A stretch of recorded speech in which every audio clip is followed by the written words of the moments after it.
जब से आप लोगों ने टाइपिंग करना शुरू किया है आपके इतने ज़्यादा कन्फ्यूजन आ रहे हैं कि मैं भी बहुत कन्फ्यूज हो गया हूँ कि आप लोगों को जवाब कैसे दूँ। और आप लोगों ने शायद मेरी वीडियोस को पूरी तरीके से देखा नहीं है, तभी तो रिपीटेडली वही सवाल आपके जो है बार बार आप पूछ रहे हैं, जो मैंने वीडियोस में आपको डिटेल तरीके से क्लियर कर दिया है। आप बार बार वही सवाल कर रहे हैं। तो चलो तब भी मैं आपको बता देता हूँ यार, बैक स्पेस का यूज़ आप कर सकते हैं, कोई प्रॉब्लम नहीं है। कहीं भी नोटिफिकेशन में नहीं दिया है कि बैक स्पेस यूज़ नहीं होता। नॉर्मल टाइपिंग में मतलब ये एक ऐसी टाइपिंग होने वाली है जिसमें कोई बहुत बड़ा एक्सेप्शन नहीं है। सिर्फ 3% एरर उन्होंने बताया और 35 की नेट स्पीड चाहिए। CGL या CHSL में भी नेट की स्पीड चाहिए होती है और वो अपना जो है आपका रिलैक्सेशन दे देते हैं। तो पहली बात तो ये हो गई। दूसरी बात ये है कि अगर आप वर्ड कोई छोड़ देते हैं, मान लीजिए कि आपने कोई वर्ड छोड़ दिया तो कोई प्रॉब्लम नहीं है, आपने वो वर्ड पूरी तरीके से स्किप कर दिया, पर आप जितना भी कंटेंट अपने जो वहाँ पे बॉक्स है उसके अंदर लिखेंगे वो सही होना चाहिए। और अगर उसमें गलती हुई और वो 3% से ज़्यादा एक्सीड करती हैं तो आप फेल हो जाएंगे। ये दूसरी बात आपकी समझ में आती है।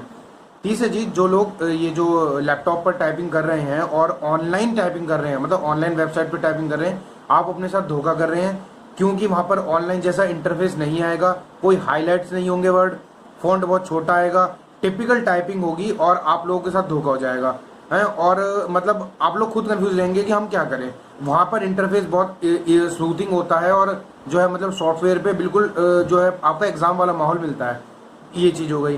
तो आप सोनी टाइपिंग ट्यूटर डाउनलोड करिए। मैं किसी जो है इसका सॉफ्टवेयर का कोई एडवर्टाइजमेंट तो कर नहीं रहा हूँ, पर मुझे ये पता है कि एग्जाम पॉइंट ऑफ व्यू से यही सॉफ्टवेयर बेस्ट है। फोर्थ पॉइंट ये है कि सोनी टाइपिंग में 2 मेथड है। एक तो वो 5 जो कैरेक्टर जब मिल जाते हैं तो एक वर्ड उसको कंसिडर करता है और पर स्ट्रोक के हिसाब से स्पीड बताता है।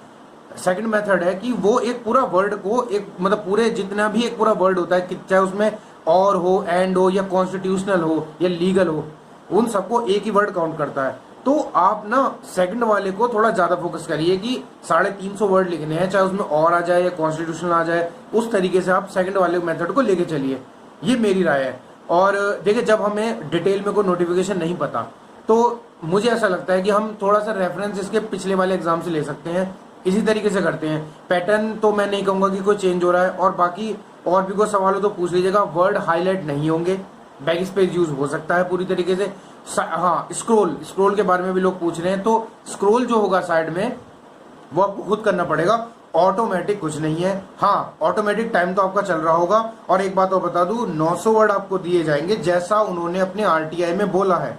900 वर्ड आपको दिए जाएंगे, उसमें आप लगातार टाइपिंग करते रहेंगे शुरुआत से लेकर एंड तक। आप गिन ही नहीं पाएंगे कि आप कितने वर्ड लिख पा रहे हैं। वो तो आपकी प्रैक्टिस, ये जो आप कर रहे होंगे आप घर में, वही आपको खुद से सेल्फ एनालिसिस करना है कि हाँ यार, मेरी स्पीड भी ठीक थी, मैं रुका भी नहीं, तो मैंने 35 की स्पीड निकाल दी होगी। और एक्यूरेसी आप ही के लोगों के हाथ में है। तो आप इस तरीके से प्रैक्टिस करती जाइए ताकि आप वहां पर एटलीस्ट 360 370 वर्ड लिख के आए और 3% के एरर हिसाब से आप 5-6 गलतियां कर दे ताकि आपकी नेट स्पीड 35 बन जाए।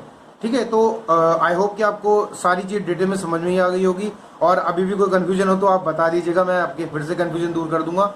बट यार, थोड़ा समझिए इस बात को कि वीडियोस को एक बार और देख लें अगर कोई भी कंफ्यूजन है। मैंने वीडियोस में सारी बात डिटेल तरीके से बताई है, कोई कंफ्यूजन वाली बात नहीं है।